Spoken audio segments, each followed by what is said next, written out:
बाद आपका स्वागत है। आप देख रहे हैं कहानी कुर्सी, सीधा बिहार की राजधानी पटना से। और अब बात हम करेंगे असदुद्दीन ओवैसी की। असदुद्दीन ओवैसी इस बार कितने बड़े फैक्टर साबित होंगे, किसका वोट काटेंगे, उनकी झोली में कितना वोट जाएगा, इस पर हम चर्चा करेंगे। लेकिन इस बीच उनकी पार्टी से जुड़ी हुई एक खबर आपको बता देते हैं। बिहार चुनाव में ओवैसी ने 25 उम्मीदवार अपने उतार दिए हैं। 25 कैंडिडेट में 2 हिंदू उम्मीदवार को टिकट दिया गया है एआईएमआईएम की तरफ से। ढाका से राणा रणजीत सिंह को उम्मीदवार बनाया है, तो सिकंदरा से मनोज कुमार दास को टिकट दिया है, तो वहीं अमौर से अख्तरुल ईमान को टिकट दिया गया है। तो असदुद्दीन ओवैसी जिन्होंने बड़ी कोशिश की कि उन्हें महागठबंधन में एंट्री मिल जाए, लेकिन जब महागठबंधन में एंट्री नहीं मिली तो उन्होंने ताल ठोक दी। और असदुद्दीन ओवैसी सीमांचल का दौरा करते हुए नजर आए, खुलकर ये कहते हुए नजर आए कि अब कोई आरोप हम पर नहीं लगा सकता कि हम किसी की बी टीम है या हम वोट कटवाएं। महागठबंधन में अगर वाकई में मुसलमानों को लीडरशिप देने का मादा होता तो वो हमें जरूर अपने साथ रखते। तो उनका ये वाला जो नैरेटिव है वो इस बार बिहार में कितना चलेगा ये जरूर देखने वाली बात होगी, क्योंकि ओवैसी ने इस बार ये पूरी कोशिश की है कि वो ये बता सकें कि मुसलमानों का वोट तो सब लेते हैं लेकिन उन्हें कोई प्रतिनिधित्व नहीं देता है। और फैजान सर, क्या लग रहा है आपको कि ये ओवैसी का जो नैरेटिव है जो इस बार इन चुनावों में बनाया उन्होंने, देखिए ढोल लगाड़े लेकर राबड़ी आवास के बाहर पहुंचे थे ना उनके प्रदेश अध्यक्ष कि हमें एंट्री दे दो, नहीं एंट्री नहीं हो पाई। फिर उनका ये खुलकर कहना कि देखिए ये मुसलमानों का वोट लेना जानते हैं लेकिन उनको लीडरशिप देना नहीं जानते हैं, ये कामयाब होगा क्या उनका नैरेटिव? देखिए, इस बार असदुद्दीन ओवैसी ने काफ़ी कोशिश की, उनकी पार्टी ने काफ़ी, ऑल इंडिया मजलिस इत्तेहादुल मुस्लिमीन ने काफ़ी कोशिश की कि महागठबंधन में वो शामिल हो जाएं, आरजेडी उनको जगह दे दे, उनके साथ अलायंस कर ले। लेकिन लालू जी ने उनकी बात बिल्कुल नहीं सुनी और नतीजा ये हुआ कि बार बार कोशिश के बावजूद जब कोई नतीजा नहीं निकला तब उनकी पार्टी ने बहुत गुस्से में आकर के वही सब कुछ डेमोन्स्ट्रेशन भी किया उनके घर के बाहर में। और अब ये कहा है कि साहब वो सीमांचल में आरजेडी से चुन चुन के बदला लेंगे। देखिए, चुन चुन के बदला लेने की एक दो वजह। पिछली बार 2020 के इलेक्शन में भी असदुद्दीन ओवैसी ने कोशिश की थी कि उनका अलायंस हो जाए महागठबंधन में, वो नहीं हुआ। उन्होंने अपने उम्मीदवार खड़े किए, उन्होंने जितने उम्मीदवार खड़े किए थे उसमें 5 जीत गए थे। ये सभी सीमांचल में 5 उम्मीदवार उनके जीते थे। ये अलग बात है कि वो ज़्यादातर उम्मीदवार वो लोग थे जिनको आरजेडी से टिकट नहीं मिला था और उन्होंने एमआईएम से टिकट लेकर के उससे मोल लेके जुड़ा और जीतने के बाद वो फिर लोग 4 उसमें से आरजेडी में वापस चले गए। ठीक है, इस बार भी देखिए कुछ ऐसी ही सिचुएशन बन रही है। अब इन्होंने कहा है कि साहब हम चुन चुन के बदला लेंगे, तो बदला लेने का एक तो ये है कि साहब आपने हमको अलायंस में नहीं रखा, और दूसरा ये कि पिछली बार आपने हमारे 4 एमएलए को अपनी तरफ खींच लिया, तो उसका ही बदला लेना है। तो इस बार वो सभी मतलब आप ये कह रहे हैं कि डैमेज करेंगे? डैमेज तो वो करेंगे, क्योंकि देखिए पिछली बार में करेंगे, क्योंकि मैं देख रही हूँ महुआ में भी खूब नहीं वो उन्होंने खड़े किए हैं। और ऐसा भी नहीं है, देखिए पिछले हम अगर कुछ बाई इलेक्शन का भी अगर देखें तो एमआईएम ने जहाँ जहाँ भी खड़ा हुआ उनका उम्मीदवार, उसने 5,000, 10,000, 20,000 वोट काट दिया। और ये वोट किसका कटा? जाहिर है ये वोट तो बीजेपी का या एनडीए का तो कटा नहीं, ये वोट है वो आरजेडी का कटा या कांग्रेस का कटा। इस बार भी देखिए ये डेंट कर सकते हैं ख़ासतौर से सीमांचल के एरिया में। और वहाँ सीमांचल, देखिए सीमांचल में जो मुस्लिम है, ख़ासतौर चाहे आप किशनगंज देख लीजिए या कटिहार देख लीजिए या अररिया देख लीजिए या पूर्णिया देख लीजिए, वहाँ के मुस्लिम की मेंटलिटी दूसरी होती है। वहाँ का मुस्लिम जो है अपने को वो अक़लियत नहीं मानता है। क्या मानता है? वो अपने को अक्सरियत मानता है। अच्छा, माइनॉरिटी नहीं, वो अपने को मेजॉरिटी मानता है, क्योंकि वो मेजॉरिटी में है वहाँ वहाँ मेजॉरिटी है, इसलिए वो मेजॉरिटी मानता है। इसलिए उनकी मेंटलिटी दूसरी होती है। वो समझते हैं कि हम जिसको सपोर्ट करेंगे वही जीतता है। लेकिन ये भी बात है कि उनका वोट बट भी जाता है इसी उसमें, क्योंकि हर पार्टी या जो पार्टी नहीं भी है या जो इंडिपेंडेंट है वो सभी मुस्लिम ही होते हैं। एक और नैरेटिव है, हाँ, जिसकी बात अभी की जा रही थी सर, और ये कहा जा रहा था कि जो मुसलमान हैं वो अब ये सोचकर वोट देता है कि भारतीय जनता पार्टी को या एनडीए को कौन हरा सकता है, और अगर ये कंपैरिजन करेगा तो महागठबंधन उसको सबसे मुफीद दिखेगा, तो बटने का कोई चांस नहीं है। लेकिन जो कोशिश एआईएमआईएम कर रहे हैं क्या वो इस नैरेटिव को तोड़ेंगे, AIM-IM या असदुद्दीन ओवैसी? रियलाइज़ करिएगा कि मुसलमानों में जो फियर साइकोसिस था, बीजेपी पावर में आएगी तो हम लोग ख़त्म कर देगी, ये थोड़ा ख़त्म हो गया। भले SIR ये सब की जो बात है वो भी ज़्यादा एक्टिव नहीं हो पाया। चाहे इसने राहुल गांधी ने अपना वोट चोरी वाला किया, गांव देहात में क्या, इवन अर्बन एरिया में भी कोई इम्पैक्ट नहीं पड़ा। एक टेम्पररी फेज होगा, जब पद यात्रा पे होंगे 15-16 दिनों की, तभी तक वो चला, बाद में वो भी फिजल आउट कर गया। तो मुसलमानों में जो डर की भावना थी कि नरेंद्र मोदी हम लोग ख़त्म कर देगा, बीजेपी ख़त्म कर देगा, तो 14-15 साल में ऐसा कहीं कुछ हुआ नहीं। रादर बिहार में मुझे याद है कि 14-15 साल में कोई कम्युनल टेंशन भी नहीं हुआ, राइट की बात क्या कुछ नहीं हुआ। तो एक वो डर वो ख़त्म हो गया है, तो अपना इंडिपेंडेंट ही रहेंगे वो लोग। हाँ, बढ़ भी सकता है। अब ओवैसी जो है वो डेंट लगाने की कोशिश तो कर रहे हैं, लेकिन बार बार वो ये भी कह रहे हैं कि देखिए हमारी हम वोट कटवा नहीं, हम बी टीम नहीं, हम अपने जो भाई हैं, जो मुसलमान हैं, उनको हम लीडरशिप देना चाहते हैं, और इसीलिए ओवैसी घूम घूम कर बड़ी मेहनत भी बिहार में कर रहे हैं। लेकिन कुछ ऐसे बयान हैं जो भारतीय जनता पार्टी के नेताओं की तरफ से भी आ रहे हैं, जिसे पूरी तरीके से आप ध्रुवीकरण से जोड़ सकते हैं। और ये बयान कौन देगा, तो आप अंदाजा लगा सकते हैं। ऐसे बयान गिरिराज सिंह की तरफ से दिए जाते हैं। एक और बयान उनका इस वक्त आया है, केंद्रीय मंत्री गिरिराज सिंह के बयान पर विवाद हो गया है। उन्होंने कहा कि जो उपकार नहीं माने उसे नमक हराम कहते हैं, नहीं चाहिए नमक हरामों का वोट, ये गिरिराज सिंह ने कहा। और ये बयान उन्होंने अरवल की रैली में दिया है। क्या कहा उन्होंने, सुनिए आप। आयुष्मान कार्ड मिला, कहा हाँ मिला। हिंदू मुसलमान हुआ, कहा नहीं हुआ। हमके लिए बड़ा अच्छा, आपने हमको वोट दिया था, कहा हाँ दिया था। हमके जड़ी खुदा का नाम लेके बोलिए तो कहा नहीं दिया था। हमने कहा नरेंद्र मोदी ने गाली दिया था तो नहीं, हमने गाली दिया था तो नहीं। मैंने कहा तो मेरी गलती क्या थी, जो किसी के उपकार को ना उपकार माने उसको नमक क्या बोलते हैं?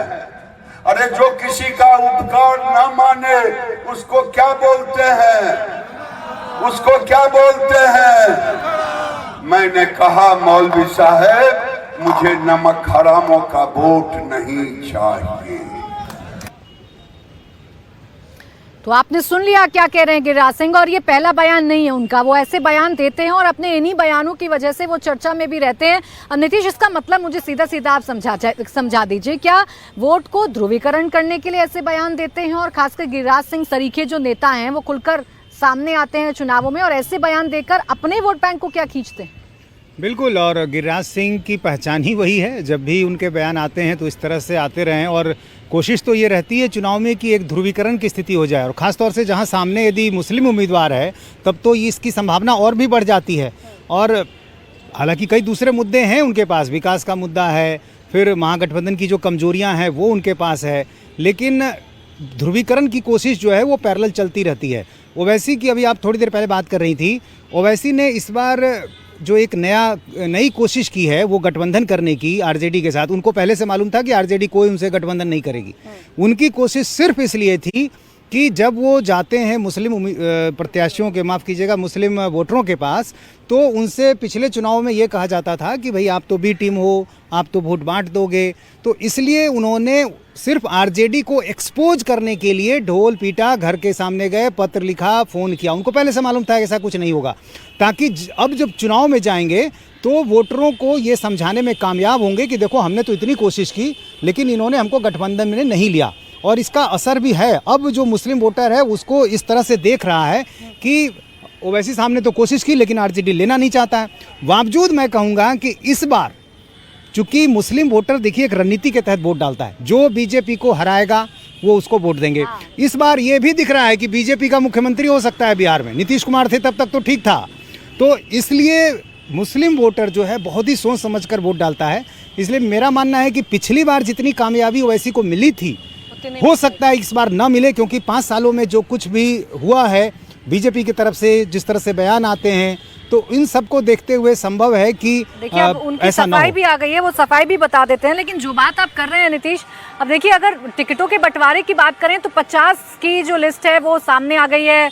कांग्रेस की 52 आरजेडी की, और बड़ा कम मुस्लिम लोगों को मौका दिया गया है। इस पर चर्चा करूंगी। पहले गिरिराज सिंह क्या कह रहे हैं वो मैं आपको बता देती हूँ। उन्होंने बयान दिया, सफाई दी और कहा कि क्या 5 किलो अनाज मुस्लिम समाज नहीं ले रहा है? क्या आवास, नल जल, एलपीजी में हिंदू मुसलमान हुआ? नरेंद्र मोदी ने कभी भी हिंदू मुसलमान नहीं किया है। अब ये उनकी सफाई है या दूसरा कोई बयान है, ये आपको समझना है। सुनिए उन्होंने क्या कहा। हम ये नहीं कहा, मैंने कहा जो लोग कहते हैं अपने आप को कि मैं किसी का हराम का खाना हमारे धर्म में सही नहीं कहा गया है, यानी किसी का मुफ्त का खाना हराम है, ये कहते हैं इस्लाम में। मैं यही कह रहा हूं, क्या 5 किलो अनाज नहीं ले रहे हैं? अगर आवास हिंदू मुसलमान को नहीं मिला है, प्रधानमंत्री आवास, क्या शौचालय हिंदू मुसलमान दोनों को नहीं मिला है? क्या नल जल में हिंदू मुसलमान हुआ? क्या गैस सिलेंडर में हिंदू मुसलमान हुआ? क्या 5 किलो अनाज में हिंदू मुसलमान हुआ? मैं उन लोगों से पूछना चाहता हूं जो खास करके हाय तोबा बुर्का उठेगा कि नहीं बुर्का उठेगा, उसके लिए दिन रात हाय तोबा मचाए हुए हैं। मैं उन लोगों से पूछना चाहता हूं कि आप इतना चिंतित क्यों हैं? आज नरेंद्र मोदी ने कभी हिंदू मुसलमान नहीं किया। तो गिरिराज सिंह पहले नमक हराम वाला बयान दे रहे थे, सफाई के तौर पर इस बयान को उन्होंने पेश किया है, लेकिन प्रवीण जी वो सफाई में भी यही बात कह रहे हैं कि भाई मुसलमानों को भी तो राशन देते हैं, मुसलमान भी तो सड़क पर चलते हैं। ये तो विपक्ष है जो तुष्टीकरण का मुद्दा उठा रहा है, बुर्का के अंदर कौन है ये तो हम चेक करेंगे ही। तो ये उनकी सफाई है या एक और बयान है तो ध्रुवीकरण का? नहीं, ये तो सीधा सीधी बयान ऐसा है जिससे और खाई पैदा होगी। मुसलमानों को अगर आप जोड़ना चाहते हैं तो ऐसे बयानों से तो जुटेगा नहीं और टूटेगा और आपसे दूर होगा। तो इस पर पार्टी को गंभीरता से विचार करनी चाहिए कि अगर हम चाहते हैं कि मुस्लिम वोटों जोड़ना चाहते हैं, कोशिश तो शुरू में की थी, मगर वो कोशिश सफलीभूत नहीं हुई। अब वजह ये है क्या है, क्योंकि इतने दिनों से उन लोगों के दिमाग में ये बैठा दिया गया है मुस्लिम समुदाय के कि भाजपा विरोधी है और वह आएगी तो दंगे फसाद होंगे, देश से बाहर निकाल दिया जाएगा। और उसकी पुष्टि भाजपा के कतिपय नेता भी करते रहे हैं, बार बार बयान देते हैं कि गिरिराज सिंह उसमें सबसे अगुआ हैं, कहते हैं कि पाकिस्तान भेज दिया जाएगा, पाकिस्तान भेज दिया जाएगा। तो एक तो कि जो विपक्ष उनको उनके दिमाग में बैठाए हुए है, उसकी पुष्टि भाजपा के नेता भी कर दे रहे हैं। इसलिए ये खाई कभी कम नहीं हो रही है। इसको गंभीरता से प्रयास करें तो हो सकता है। भाजपा में एक समय में बड़े नामी नेता मुस्लिम थे, अब अभी देखिए शाहनवाज हुसैन है, उनको कैसे साइडलाइन किया हुआ है, किनारे किया है, बेचारे अकेले घूमते रहते हैं।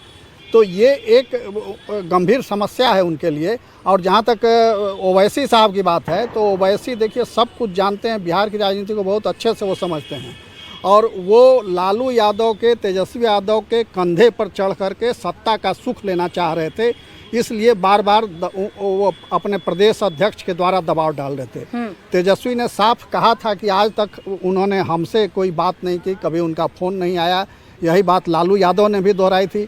अगर तेजस्वी ओवैसी गंभीर होते कि हमको उनके गठबंधन में शामिल होना है, तो लालू यादव को अप्रोच कर सकते थे, सीधे तेजस्वी यादव को अप्रोच कर सकते थे, मगर उनको अप्रोच नहीं किया। इसका मतलब कि वो सिर्फ दिखलाना चाहते थे कि हम चाहते हैं आपके साथ आना, मगर आप नहीं आ रहे हैं। और उनके 4 विधायकों को आरजेडी ने तोड़ लिया, फिर भी वो चाह रहे थे कि उस गठबंधन में जाएं।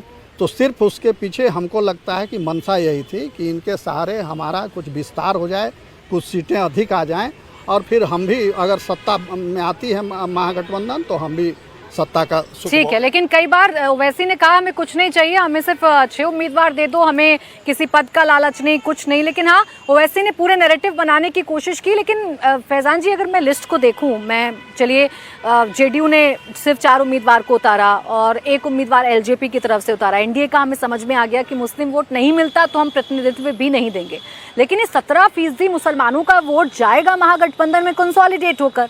52 सीट पर कांग्रेस ने उम्मीदवार, आरजेडी ने उम्मीदवार उतारे, जिसमें से सिर्फ 3 को उन्होंने अभी तक मुसलमानों को टिकट दिया है और 50 उतारे हैं कांग्रेस ने, जिसमें से 5 को मुसलमानों को दिया है। तो इसका असर नहीं पड़ता है? क्या इसकी चर्चा नहीं होती है मुस्लिम्स में कि भाई टिकट तो हमें दे नहीं रहा, हम वोट किस बिना पर दें? देखिए 2020 के चुनाव में जनता दल यूनाइटेड ने 11 मुस्लिम उम्मीदवार खड़े किए थे, एक भी नहीं जीता।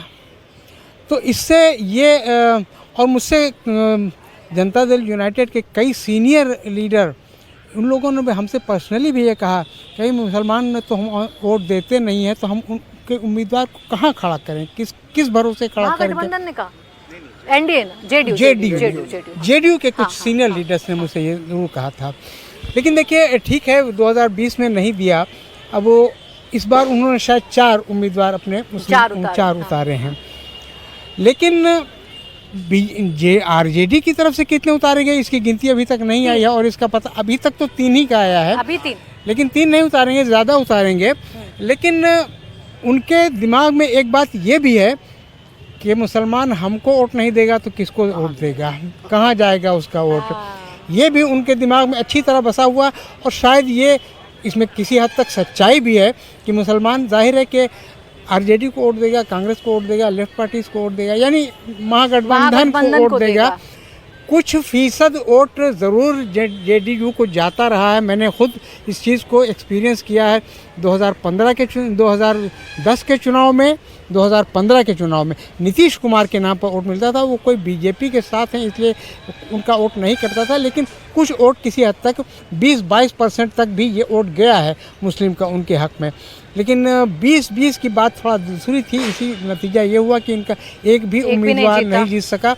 और इस बार भी शायद देखिए वो, क्योंकि अभी जैसा कि नीतीश जी बता रहे थे कि पिछले 4-5 सालों में वो आप एनआरसी हो गया या वक्फ बिल हो गया, शाहीन बाग का इतना बड़ा एजिटेशन हो गया, और अभी वक्फ एक्ट की बात आई उसमें जेडीयू ने खुल करके बीजेपी का साथ दिया। तो ये सब का असर हो सकता है। लेकिन अभी जो बात आपने सर कही ना कि ये महागठबंधन भी सोचता है कि जाएगा कहाँ मुसलमान, हमें वोट नहीं देगा, और इसी लाइन को अगर वैसे पकड़ ले तो नुकसान क्या हो सकता है महागठबंधन को, ये सवाल है। एक और वर्ग के बारे में बात कर लेते हैं, जब सब वर्गों के बारे में हमने बात की, और वो है महिलाओं की। चूंकि आज छोटी दिवाली का मौका है, महालक्ष्मी का पर्व है, महालक्ष्मी की बात हम करते हैं तो जो घर की लक्ष्मी है वो किस पर धन वर्षा करती हैं, वो किस पर वोट वर्षा करती हैं, ये भी जान लेना बड़ा ज़रूरी है। क्योंकि ये बिहार में देखा गया है कि महिला वोटर डिसाइडिंग फैक्टर के तौर पर सामने आती हैं चुनावों में। 2010 में